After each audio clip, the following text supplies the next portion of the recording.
Welcome to SMG channel.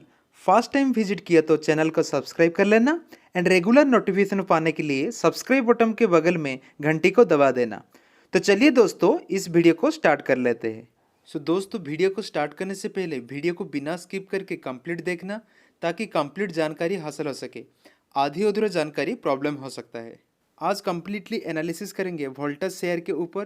पहले ये share का बिजनेस मॉडल देखेंगे। देखो, Voltas is engaged in the business of the air conditioning refrigerator electromechanical project as an EFC contractor both in domestic and international geographical areas। ये company का जो main काम काज है वो इन्वॉल्व है कूलिंग इंस्ट्रूमेंट में, मतलब कूलिंग प्रोडक्ट में। जैसे कि देखो, रेफ्रिजरेटर, इलेक्ट्रोमैकेनिकल प्रोजेक्ट्स, कंडीशनिंग। ये कंपनी का जो मेनली रेवेन्यू आता है वो इंडिया से नहीं, मतलब बाहर से भी ये कंपनी का विस्तार है। जैसे कि देखो, सिंगापुर में ज़्यादातर, ईस्ट इंडिया का सिंगापुर में इसका रेवेन्यू आता है। कंपनी का जो ब्रांड वैल्यू है वो बहुत ज़्यादा है। देखो, कंपनी 6 डिकेड से, मतलब 60 साल से ये कंपनी एग्जिस्ट करता है। देखो, तो ये कंपनी का जो ऑनर है वो टाटा सन्स है। देखो, ये टाटा का कंपनी है। एंड देखो, ये जो company engineer solution provide specialize project management, तो इंजीनियरिंग सॉल्यूशन में भी ये टेक पार्ट करता है। तो ये कंपनी का जो ज़्यादातर रेवेन्यू आता है, देखो रेवेन्यू कहाँ आता है, तो ये कंपनी का जो ज़्यादातर रेवेन्यू आता है, देखो ये मेनली आता है यूनिटरी कूलिंग प्रोडक्ट्स। तो ये कंपनी का जो ज़्यादातर रेवेन्यू आता है तो मेनली कहाँ आता है, देखो कहाँ से, तो ये कंपनी का जो ज़्यादातर रेवेन्यू आता है तो वो कहाँ से आता है, देखो unitary cooling products 36% of revenue. तो मेनली उसका मोस्ट रेवेन्यू जनरेट होता है तो वो कूलिंग प्रोडक्ट से आता है। जैसे कि देखो, कूलिंग प्रोडक्ट क्या क्या है, compress air conditioner, air coolers and commercial refrigerator and products. तो कंपनी का ये मेन बिजनेस है। उसके बाद देखते हैं कंपनी का फाइनेंशियल कैसा है। फाइनेंशियल देखो, मार्केट कैप कितना है, 34,106। स्टॉक पी कितना है, देखो 65 है। इंडस्ट्री पी से देखो, इंडस्ट्री पी से ये ऑलमोस्ट डबल है। देखो, डेब्ट 261, बट डेब्ट नेग्लिजिबल है क्योंकि डेब्ट जितना आ रहा है प्रॉफिट से बहुत कम है वो। उसके बाद देखेंगे उसका जो प्लेज परसेंटेज 0 है, तो ये कंपनी के लिए एक बेहतर साइन होता है। कैश फ्लो भी ठीक हो रहा है। तो कंपनी का जो आरओसी एंड आरओई है ये इतना अच्छा नहीं है, मतलब एवरेज है। तो कंपनी का जो फाइनेंशियल है वो ऑल ओवर ठीक ठाक है। उसके बाद देखते हैं, देखो कंपनी का प्रोज क्या है। कंपनी इज ऑलमोस्ट डेब्ट free. Company has been maintaining healthy dividend pay out 27.71%। तो कंपनी डिविडेंड भी देता है थोड़ा बहुत एंड कंपनी ऑलमोस्ट डेब्ट फ्री है। तो उसका कॉन्स क्या है, देखो नेगेटिव क्या है, the company has delivered at 4 sales growth 5.73% over last 5 year.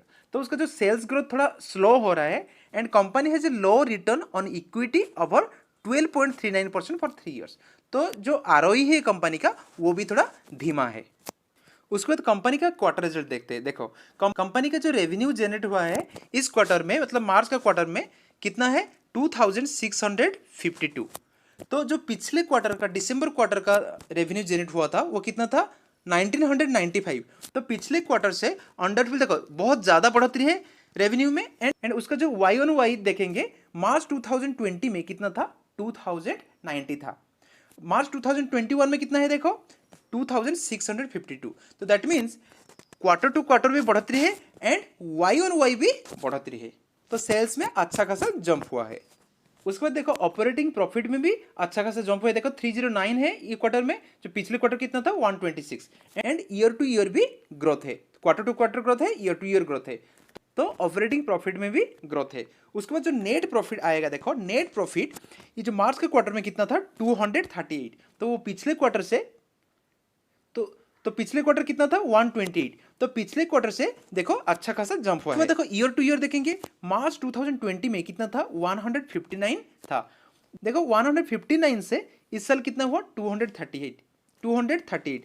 तो that means Y on Y भी ग्रोथ है एंड क्वार्टर टू क्वार्टर भी इंक्रीज है। तो कंपनी ने ये क्वार्टर में बहुत अच्छा बिजनेस किया है। और देखो, जो कंपनी ने जो ये जून का क्वार्टर रिजल्ट आएगा, ऑलरेडी नंबर आना शुरू हो जाएगा और कुछ दिन के अंदर। तो ये कंपनी जो ये जून क्वार्टर में रिजल्ट पोस्ट करेगा वो अच्छा हो सकता है, क्योंकि देखो जो मार्च अप्रैल मई ये 3 मंथ मतलब उसका सीजन है सेल। तो लास्ट जो 3 मंथ वो गर्मी का सीजन था, मतलब समर सीजन था। तो वो मंथ में ज़्यादा उस तो वो मंथ में उनका जो कारोबार होता है, तो वो मंथ में तो वो मंथ में उनका जो कारो तो वो मंथ में इन तो वो मंथ में उनका जो कारोबार होता है तो वो मंथ में उनका जो कारोबार होता है वो थोड़ा ज़्यादा होता है, मतलब सेलिंग थोड़ा ज़्यादा होता है, क्योंकि जो कूलिंग प्रोडक्ट है वो समर सीजन में ज़्यादा डिमांड होता है। तो इसलिए ये जो क्वार्टर में प्रॉफिट आने का पॉसिबिलिटी बहुत ज़्यादा है, मतलब अच्छा रिजल्ट पोस्ट कर सकता है। उसके बाद देखो शेयर होल्डिंग पैटर्न कैसा है। देखो मार्च 2020 में जो प्रोमोटर का शेयर होल्डिंग कितना था, 30.30% था। अभी भी देखो मार्च 2021 में भी वही सेम, मतलब कांस्टेंट रखा है शेयर होल्डिंग को। एफआई ने देखो, एफआई में मार्च में कितना था, मार्च 2020 में 9.87% था। अभी कितना है, 14.38, मतलब वो जम के खरीदारी किए है ये क्वार्टर में। डीए के पास भी देखो, डीए के पास भी 37% का है एंड रेस्ट है पब्लिक के पास। अभी देखते हैं कंपनी का 20 साल का चार्ट पैटर्न। देखो कंपनी ने 20 साल में कितना रिटर्न जनरेट किया है। देखो 14,780%, मतलब ह्यूज। तो ये शेयर लॉन्ग रन में कितना टाइम्स रिटर्न दिया है, देखो 147 टाइम्स। दैट मीन्स 1 लाख को 1,47,000 किया है, मतलब व्हाट ए मासिव इंक्रीज। तो कंपनी को अच्छे से समझना चाहिए, उसका जो बिजनेस मॉडल है, उसका फ्यूचरिस्टिक व्यू कैसे हो सकता है, उसको अच्छे से समझना चाहिए। क्योंकि देखो आप वही पैसा को विदाउट एनालिसिस करके एक स्मॉल कंपनी जो फंडामेंटल अच्छा नहीं है उसमें निवेश किया होता तो देखो वो इतना रिटर्न नहीं दे सकता था आपको। तो कंपनी पहले ब्रांड वैल्यू होना चाहिए, कंपनी अच्छा होना चाहिए, कंपनी को ठीक से एनालिसिस करना चाहिए, और कंपनी को जो नंबर आ रहा है, जो क्वार्टर टू क्वार्टर रिजल्ट आ रहा है उसको भी देखना जरूरी है। क्योंकि जितना अच्छा बड़ा कंपनी हो, जितना ब्लू चिप कंपनी हो, कंपनी का रिजल्ट से वो शेयर प्राइस ऊपर जाता है। कोई शेयर ऐसे ही अब उठा लिया देन भूल गया, तो ऐसे काम नहीं चलेगा। कंपनी को ठीक से एनालाइज करना चाहिए, मतलब वो year to year quarter to quarter कैसे परफॉर्मेंस कर रहा है, तो उसके हिसाब से कंपनी को होल्ड करना है। एक्चुअली शेयर मार्केट में 4-5% जो लोग हैं वो प्रॉफिट बनाते हैं और रेस्ट पैसा गवाते हैं। देखो जो येस बैंक था, येस बैंक में कंटिन्यूसली मतलब 4-5 क्वार्टर कंटिन्यूसली जो एनपी है बहुत ज़्यादा इंक्रीज हो रहा था, मतलब ह्यूज इंक्रीज हो रहा था। स्टिल जो लोग थे उसमें भर भर के निवेश कर रहे थे। तो देखो उसका रिजल्ट क्या हुआ, अभी अभी 14-15 प्राइस में वो शेयर ट्रेड कर रहा है। तो मेरा कहने का मतलब है, तो कंपनी को अच्छे से एनालाइज करो, ब्लाइंडली निवेश मत करो।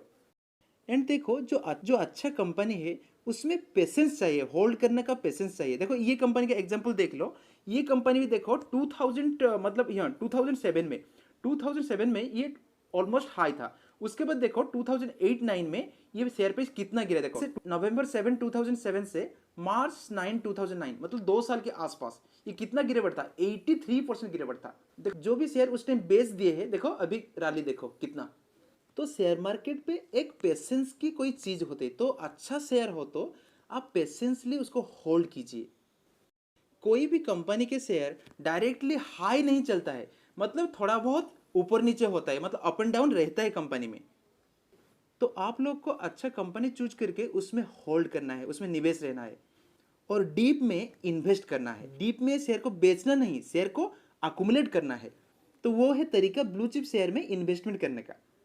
अभी कंपनी का चार्ट एनालिसिस करेंगे।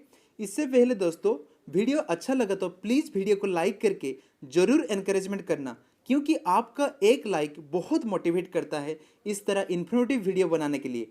तो चलिए दोस्तों अभी चार्ट देखते हैं।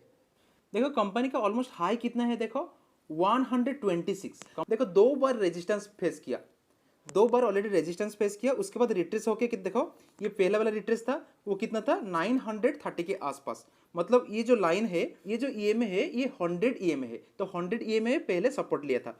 तो अभी जो फास्ट सपोर्ट लेना चाहिए तो वो है 1000 का रेंज। तो 1000 रेंज एक अच्छा रेंज होगा इन्वेस्टमेंट करने के लिए, क्योंकि देखो ये 1000 रेंज में ये 3 बार शेयर प्राइस रिजेक्ट हुआ है। देखो एक ये 1 2 ये 3, तो 3 बार ये शेयर प्राइस 1000 रेंज में रिजेक्ट हुआ है। देखो और भी एक रीजन है, वो जो 1000 रेंज में उसका 50 ईएमए का सपोर्ट आ रहा है। ये जो लाइन देखो, ये लाइन है 50 EMA का सपोर्ट। तो ये जो 1000 रेंज अच्छा होगा बाय करने के लिए और कुछ शेयर अकोमुलेट करने के लिए। उसके बाद जो नेक्स्ट सपोर्ट आएगा वो होगा 100 EMA।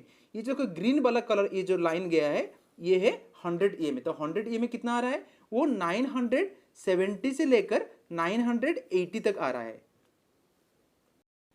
तो आप लोग ये रेंज में भी खरीदारी कर सकते हैं। जो लॉन्ग टर्म के लिए इन्वेस्टमेंट कर रहे हैं वो 980 से लेके 1000 के रेंज में खरीदारी कर सकते हैं, मतलब कुछ शेयर अकोमुलेट कर सकते हैं। और जो पोजिशनल के लिए लेना चाहते हैं, पोजिशनल के लिए भी ये जो प्राइस होगा 980 से 1000, ये एक अच्छा प्राइस होगा, क्योंकि 980 में ये बहुत बार रिजेक्ट हुआ है, शेयर प्राइस बहुत बार ये प्राइस में रिजेक्ट हुआ है। तो ये प्राइस अच्छा हो सकता है पोजिशनल के लिए।